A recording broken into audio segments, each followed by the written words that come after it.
Hello friends, this is UPSC Connect. The topic is global warming under the course of climate change. Now let us study what is climate change. किसी जगह के weather events के long term average को climate कहते हैं और अर्थ का climate कभी भी सेम नहीं रहता. जब से अर्थ एग्जिस्ट करती है उसका क्लाइमेट बहुत बार चेंज हुआ है and which is in response to natural causes like sunspot, ice age glaciations etcetera.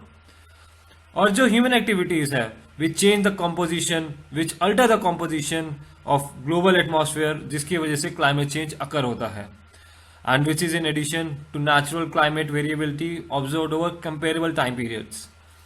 और जो मेजर शिफ्ट्स है temperature, rainfall, snow and wind pattern में, these are the main factors which are use to major climate change. और जो human activities है जिसकी वजह से क्लाइमेट चेंज अकर होता है, these are mainly burning large amount of fossil fuel, that is coal, oil, natural gas and deforestation. जब deforestation होता है उसमें forests are cut down or burned, जिसकी वजह से they cannot store carbon any longer और कार्बन रिलीज हो जाता है एटमॉस्फेयर में causing climate change. Now let's study about global warming. अर्थ का टेम्परेचर पिछले लास्ट 100 ईयर्स से अलार्मिंग रेट से इंक्रीज हो जा रहा है and particularly over the last 2 decades. और 2010 was the hottest year on record ever worldwide. और wildfires, heat waves, strong tropical storms, इनकी वजह से भी ग्लोबल वार्मिंग अकर होती है. और जब अर्थ के एटमॉस्फेयर का टेम्परेचर में एवरेज इंक्रीज होता है, it means global warming is occurring. और इस ग्लोबल वार्मिंग की वजह से ग्लोबल क्लाइमेट पैटर्न्स में भी चेंज आता है. और जो मेन ह्यूमन एक्टिविटी है जिसकी वजह से ग्लोबल वार्मिंग में अपसर्ज आ रहा है, that is the increased emission of green house gases. These are the impact of global warming.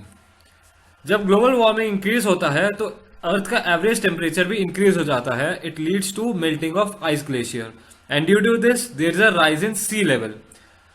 Global climate pattern के चेंज होने की वजह से रेनफॉल पैटर्न में भी चेंज आता है and there is an increased likelihood of extreme events such as flooding, hurricane, etc. Global warming की वजह से habitat loss होता है. Due to this, animal population get vanished. There is spread of disease. Corals भी bleach हो जाते हैं and due to the warming of sea, there is loss of planktons also. So that was all about this lesson.